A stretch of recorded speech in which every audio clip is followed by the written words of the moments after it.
These are the new systems that we've actually had installed since the math science building has come online. So the system that we're going to talk about today is actually what you're going to see in math sciences and the new social science building, and also in the other buildings that will be coming up in the next couple of years right here. So this is pretty much a district standard design. So once you learn how to use this system, you're pretty much learning how to use the systems across the district. Again, it's a fairly basic system. So let's start with it's actually very video oriented. So let's start with the most basic component of it, the projection screen. Now you may have noticed that in these rooms right here, and actually this is going to be true in all the social science rooms, all the screens are actually recessed into the ceiling. So they kind of fit a little tight right there, right? That's normal. It's not anything bad right there. That's actually the way they're designed. So if it clunks a little, that's okay.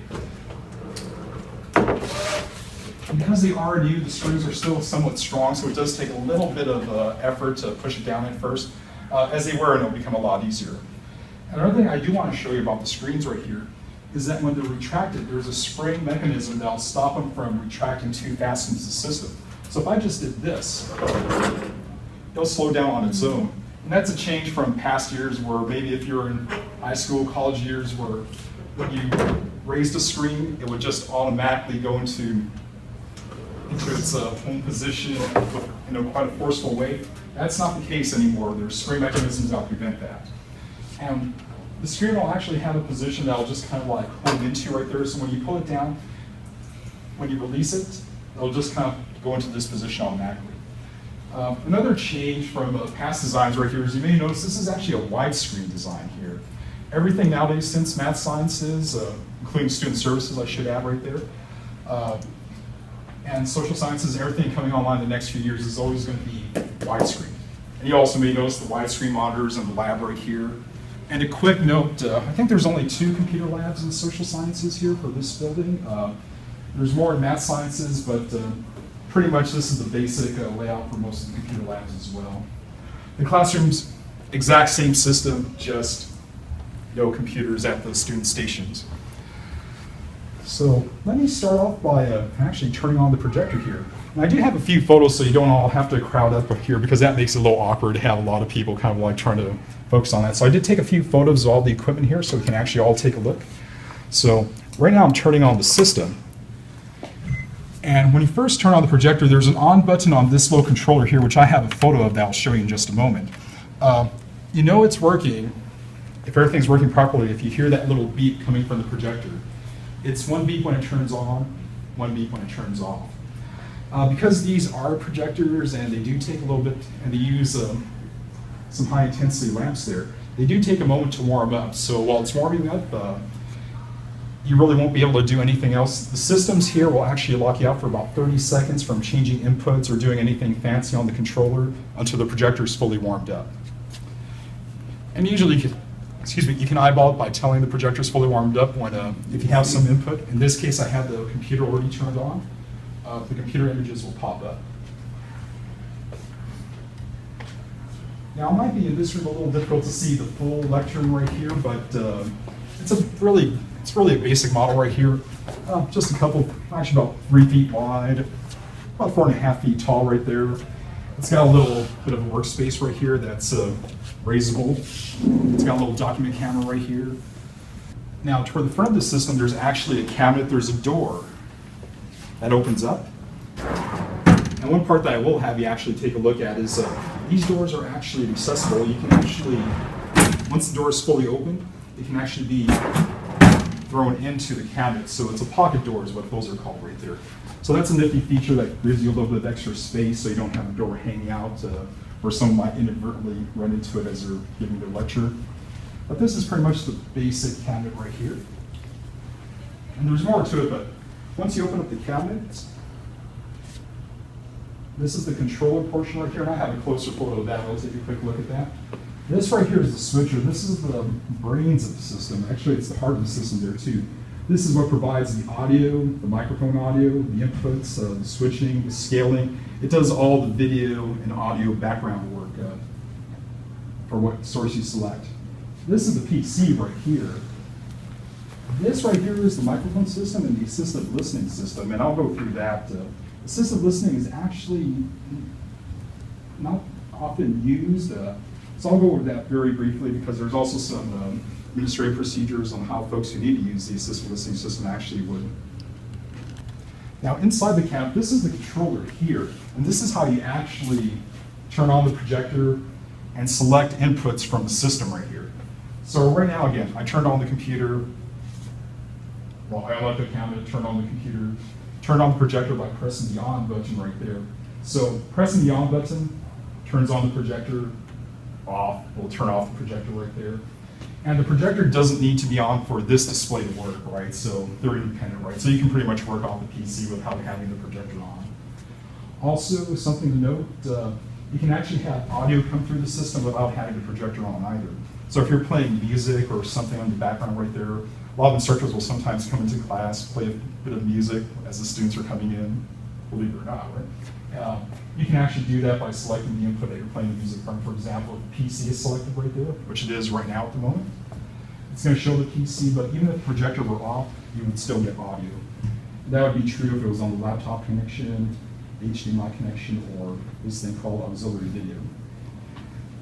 Now, there are a couple of extra buttons right here. You may notice video mute, audio mute, and volume right there. And let me show you how that works right here. And one thing I want to know, what we're looking at is a controller that's actually in the cabinet. There's actually going to be two controllers. One is right here in the center top of the cabinet right there. Let's see if I can find a photo of that. That's how it looks like right there with all the cable clutter and cable spaghetti right there. So again, this controller is also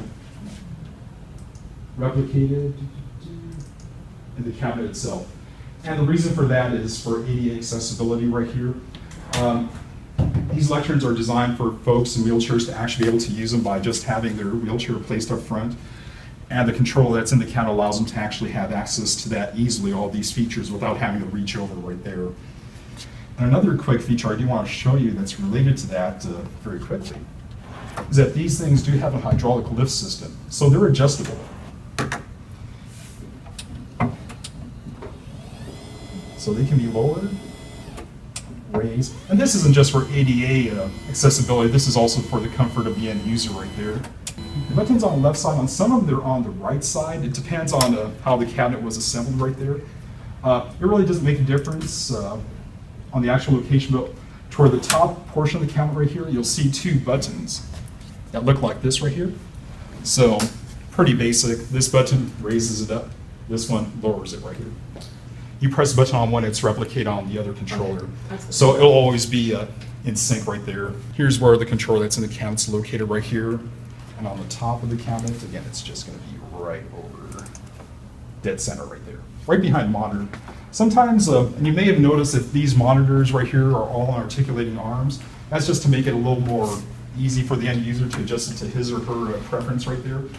Sometimes you'll get folks who will lower the monitor all the way to the base, and sometimes they won't notice that there's a controller at all right there because it's kind of then hidden behind the monitor. If you get any trouble calls about that right there, just ask folks to look behind the monitor, or let them know too that there's a controller inside the cabinet as well. Now, a couple of features I did want to still go over right there. The video mute, audio mute buttons, and volume control. Video mute literally just does as it says. If you press video mute once, it just kills the video.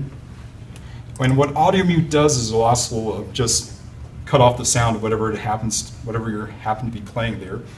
If you're using these systems, you may notice that when you press a button, there's like a half-second delay between an action that actually is supposed to happen after you press the button. That's kind of built into the system. There's always going to be a slight delay, so it's not instantaneous. That's normal for this kind of system. The volume control, which is this right here. There's 5 little LED lights right there. One is kind of like a red LED light at the very top, so that if it's this one right here is red, it means you're driving the system too hard. Right now I'm driving it into the red because the system's already been adjusted to not overload them right there. And one thing to note, again, just a basic rotary control. This thing right here is just a small rotary knob. So turning it clockwise increases volume, turning it counterclockwise decreases. But it is a little slow, and what I mean by that is if you turn button, the volume won't increase as you're spinning right there. There's going to be a bit of a delay, actually almost a full second delay between your increasing the volume and lowering it. And that's by design, and it's actually going to increase in small increments, even if you're twisting this really fast. And that's to avoid end users from really overdriving the system very quickly, from going to like a low volume. Like for example, someone's watching a movie where there's a lot of quiet, and all of a sudden there's a loud sound. If they're thinking that the audio is not really working, they might overcompensate by turning that knob a lot. And then all of a sudden you have that huge sound from whatever you're viewing right there. And that would overload the system normally. This thing has a built-in feature that will limit that. Won't prevent it, but it limits it right there. So that's pretty nifty. And the volume levels are actually set pretty much to where they should be at for a room this size. When Southland Technologies came in, they really did do a pretty decent job of setting sound levels to where they should be at. Anything that's web-based, YouTube videos and all that, it's pretty much lucky to draw in terms of volume levels. Some are professionally created, great audio, others are not so good. And there's a note there too, if you're using any kind of, or if you get instructors calling you about the network is kind of slow, or I'm having trouble watching this YouTube videos. In a lot of cases, that's really beyond our control, or the audio quality just doesn't sound good. There's really nothing we can do about that. It's just, luck of the draw on that. But in most cases, everything will work fine. The system won't be too loud. And again, it can be adjusted to get the right listening level there. Now, you may have noticed on some of these photos right here that there's two other buttons, or actually a few other buttons other than PC. Laptop, document camera, HDMI, auxiliary video. Now, let me show the connectors that go with that. Now, some of you remember these old style connectors right here. The new systems that are being built for the district don't have any DVD or VHS players built in. Your DVD player is actually the computer, so any DVD has to be played through the computer system here. There is no DVD player anymore, and there is no VHS player anymore.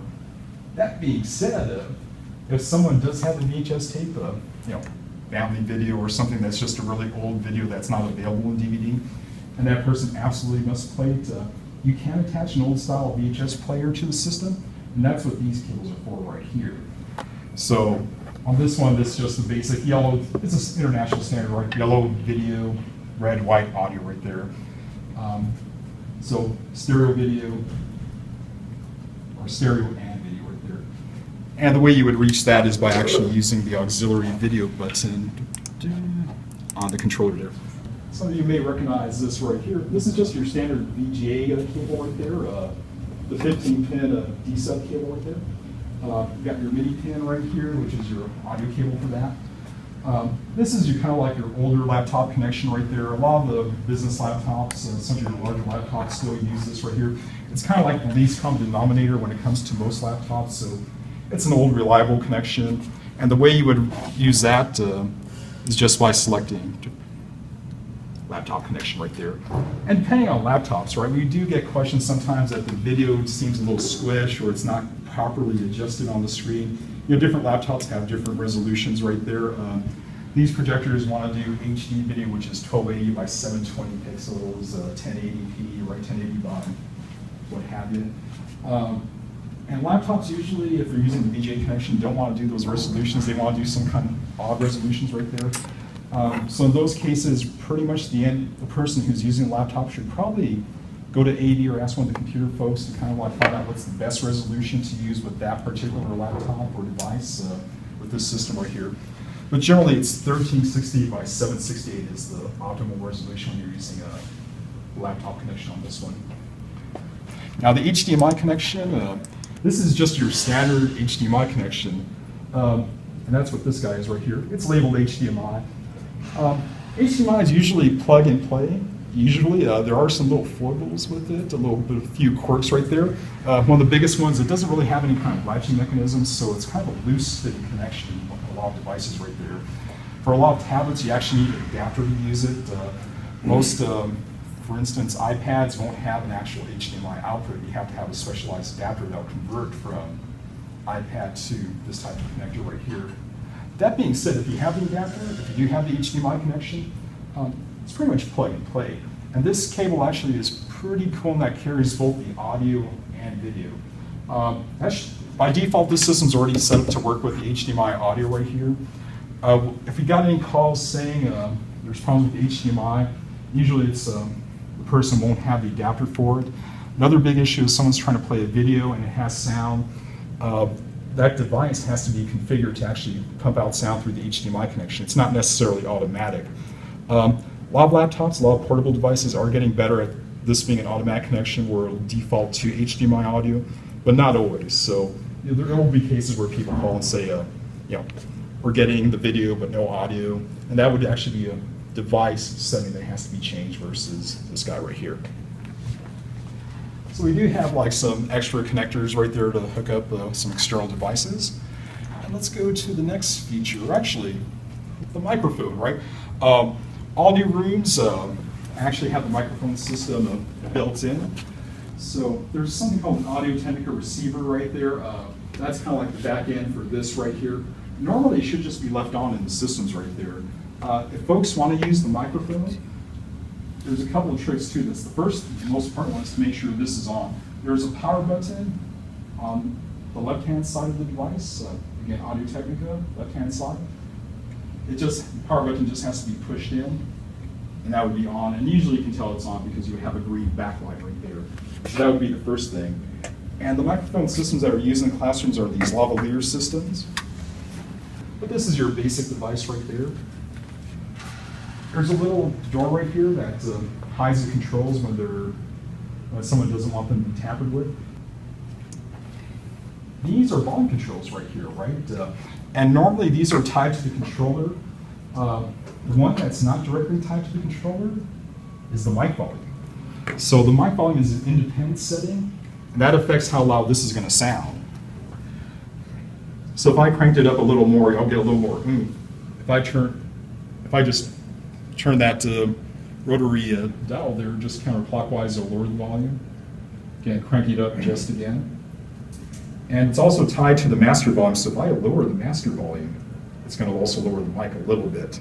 But again, there is that little thing I was mentioning. It does take a few seconds for that master volume to actually change as you're rotating the dial there. Yeah, it's these buttons right here. These ones are never meant to be touched. Are they going to be touched? Of course, right? They're going to be used. In fact, there's already been cases where folks press those buttons too hard and it literally is broken, kind of like the stem that's holding the button in place right there. So it's also possible to damage that right there. The reason we don't block out these buttons right here, because it'll also block out control for the microphone volume right there. It's just the way the switcher's designed right there. But normally folks shouldn't be messing around with these buttons. And even if they do, they're selecting the sources on this versus the controller. Just by pressing the right input on the controller, that'll take you back to the right input on that switcher. So pretty much just working through the controller will bring everything back to normal, even if folks are messing around with the switcher buttons. Let's do a quick demo of the dock camera right there. And that's just a couple of pictures. So the last feature here for our system is the dock camera. And that's this little guy right here. The main issues that we have with that right there are just folks trying to figure out how to turn it on. It's actually pretty basic on how to turn that one on right there. On the right-hand side of the device here, there's a power button. It's this thing right here. What you do is you just press that for about a second, release it. It takes a moment to start up. If you're close to it, you hear some whirring as the device is warming up right there. And it does take a few moments to start up. So while it's starting up, I'm going to switch over to dock cam on the controller. And it may look like nothing's happening here. I guarantee you something's happening again. It just takes about 30 to 45 seconds for it to do anything. We'll give you the little corporate logo first, and then at some point it'll actually show you the correct image right there. And there's a lot of buttons on top of the controller here.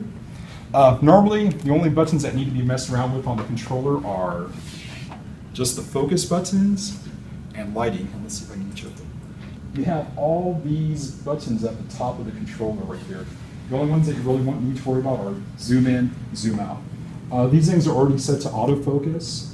And depending on room lighting, there is a lamp feature in this, which is pretty nifty. But in normal room lighting, you should be okay to use the document camera.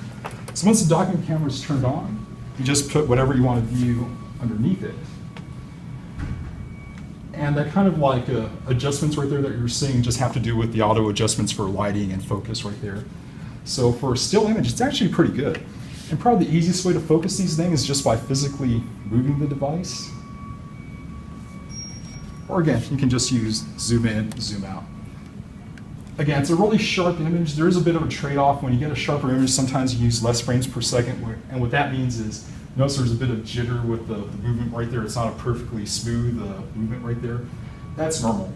It's doing about 15 frames per second. Normal, non-jitter-free movement that you would see as a smooth movement, that would be about 30 frames per second. This is doing about half that right there. But still pretty good right there. And there is a slight delay between what I'm doing on the paper there and what actually pops up on the screen. And again, the buttons that you would want to focus on are just zoom in, zoom out. And to turn off the device, it's just holding down the button that's on the right-hand side of it. Just press it for 1 second. I'll go back to .cam real quick. And that'll turn off the device. At the top of the device, there's a little LED light. Normally, if it's red, means it's off right there. If this light right here is green, that means it's on. There's a whole bunch of other little features right here. There's little buttons and things that can be messed around with at the side right there. And that, again, folks are eventually going to discover those buttons and switches and things will happen to it. But normally, as long as this goes to green and the device is on and all the cables are connected, the HDMI cable is how this one works, then everything should be fine. You know, for assistive listening, there is a receiver in here and a transmitter for assistive listening devices. We actually store these up in audio visual right there, only because they're a little pricey right there. This one's still brand new. The way that works is it'll pick up any system audio, so whatever audio is going into the system right there, regardless of the source, will be pumped into the assistive listening device. Again, it does have a little power button right there, so it has to be on in order for it to work right there.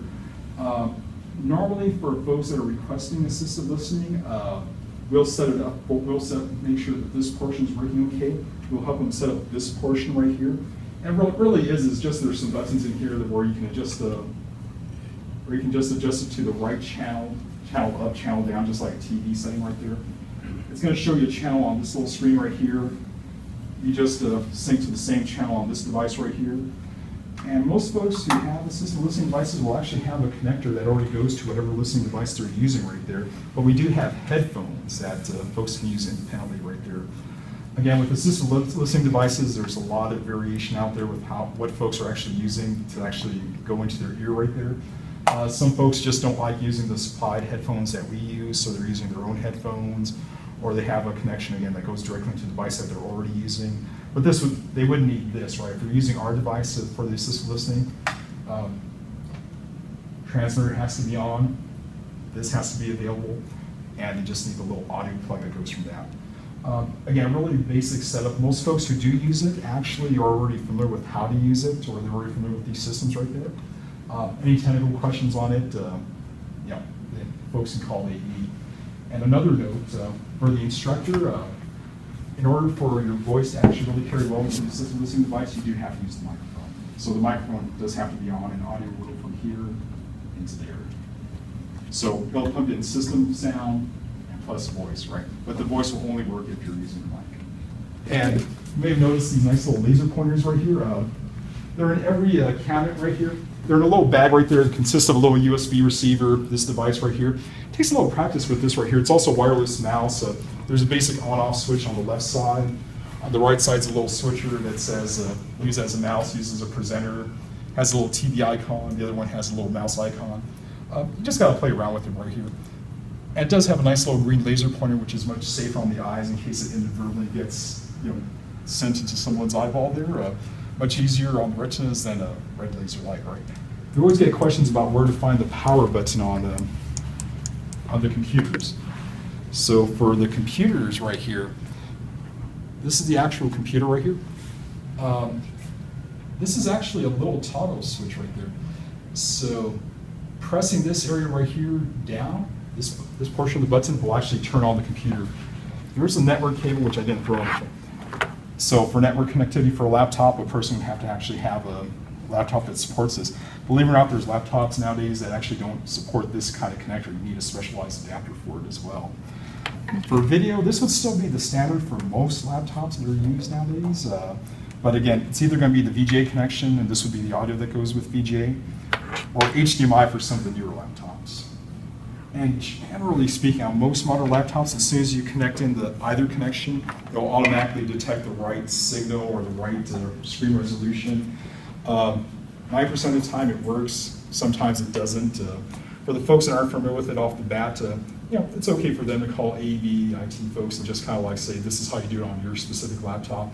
And usually just after that one training or that one showing how to do it, we don't have to worry about it.